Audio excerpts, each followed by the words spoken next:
Microfoontechniek. Hoe werkt dat nu eigenlijk? Het is belangrijk te weten hoe je je microfoon zo goed mogelijk kan gebruiken. Daarvoor moet je je instrument, je stem dus, goed beheersen. Maar ook moet je weten wat de do's en don'ts zijn van je microfoon. In deze tutorial beperken we ons tot microfoontechniek in een live situatie. Hoe moet je hem niet houden en hoe wel? Laten we beginnen met de verschillende posities.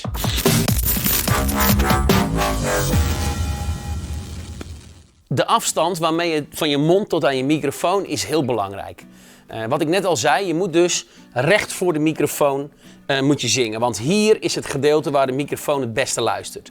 Als ik close mic, dan hoor je een hele duidelijke, veel laag en een hele duidelijk geluid. Als ik deze afstand neem, laten we zeggen een centimeter of 5, dan hoor je dat het veel minder laag is.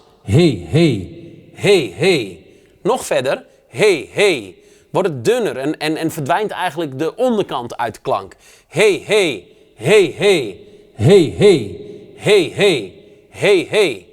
Dat betekent dus op het moment dat ik afstand neem van mijn microfoon omdat ik een luide klank zing, op dat moment moet ik dus ook bepalen hoeveel afstand ik neem. Als ik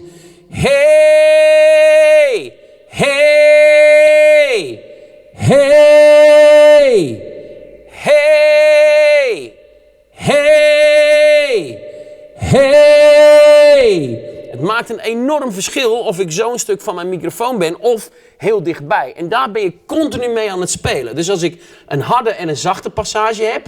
Oh baby, oh baby, oh baby, oh baby. Doordat ik de zachte passage dichtbij doe en de harde passage afstand neem, ben ik mijn eigen compressor, zou je kunnen zeggen. En daarmee ben je continu aan het spelen. Nou, recht voor je mond is dus heel belangrijk, want als ik hem wegdraai, wat ik ook vaak zie, en dat zie je ook vaak in het bedrijfsleven als mensen spreken, is dat ze de microfoon hier houden. Nou, zoals ik net vertelde, de microfoon die leest aan de voorkant. Op het moment dat ik dit doe, spreek of zing ik dus eigenlijk over de microfoon.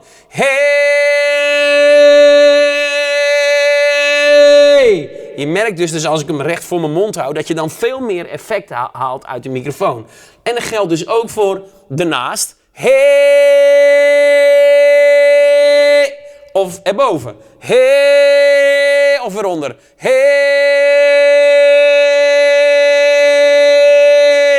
Daar zit een enorm verschil in. Dus je moet je bewust zijn, waar luistert mijn microfoon? Als je een nieuwe koopt, daar zit er vaak een gebruiksaanwijzing bij. Daar hebben ze grafiekjes in die gebruiksaanwijzing waar precies staat waar de microfoon op zijn allerbest werkt. Nou, en daar moet je rekening mee houden als je je microfoon gebruikt.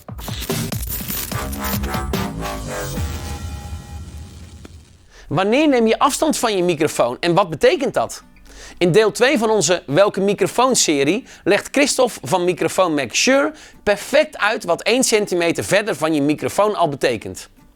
Uiteraard is dat afhankelijk van een type microfoon, maar het is interessant te weten wat een groot verschil 1 centimeter al kan maken. Natuurlijk is het zo dat we graag gehoord willen worden als artiesten. Maar onze stem is enorm dynamisch, van heel zacht tot knetterhard. Je kunt niet van een technicus verwachten dat hij alles on the spot meeschuift. Dat is niet te doen. Dus zal je zelf moeten zorgen voor een redelijke balans in wat de luisteraar te horen krijgt in de zaal. Sommige geluidstechnici werken met een compressor. Deze zorgt dat de zachte passages worden opgehaald, luide klinken dus, en harde passages worden ingedrukt en dus zachte klinken. Op zich een prima middel voor zalen waar close miking de enige weg is. Ik was de coach van vocalisten bij de Armin van Buuren tours Intense en Embrace. En daar moesten we met de mond tegen de microfoon altijd om overspraak van de boksen te voorkomen. Daar was het geluid zo luid in de zaal dat de microfoons alles meteen meenamen. Dus de enige weg was heel dicht bij je mond. Daar was de compressor absoluut onmisbaar. Maar er zit ook een nadeel aan een compressor. En dat is dat je goed moet weten hoe je ermee om moet gaan als technicus. En, hoe je het ook went of keert, het manipuleert de dynamiek en de sound van de vocalist op een niet altijd gewenste manier. Als je een goede microfoontechniek hebt, hoeft de geluidsman minder te doen aan de dynamiek van jouw geluid. En kan je lekker zelf bepalen hoe dynamisch mensen jou in de zaal horen. Een microfoon luistert over het algemeen het beste aan de voorkant. Dus recht voor je mond als je zingt is een goed idee. Niet schuin eronder, naast of erboven. Microfoons luisteren niet alleen aan de voorkant. Afhankelijk van het type microfoons wordt ook vaak de achterkant gebruikt en de zijkant. Je hand over die achterkant of de zijkanten heen neemt frequenties weg. En dat zijn misschien wel frequenties die je juist graag zou willen horen. Pak je microfoon dus vast bij het handvat en niet bij de kop. Een heel veel gemaakte fout.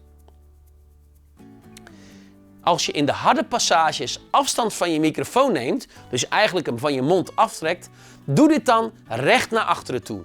Dus blijf met je mond recht voor de kop. Dit is belangrijk om definitie en sound te behouden. Check goed tijdens de soundcheck wat het effect is van welke afstand. Overleg ook met de technicus wat hij het liefste heeft en ontdek tot hoe ver je kunt gaan qua afstand van je microfoon. Dit is per merk en type anders. Kijk ook onze aflevering bij Technische Shizzle over welke microfoon je het beste kunt kiezen en waar je rekening mee moet houden. Met de juiste microfoon en de juiste techniek kan jij je stem precies laten horen zoals jij dat wil.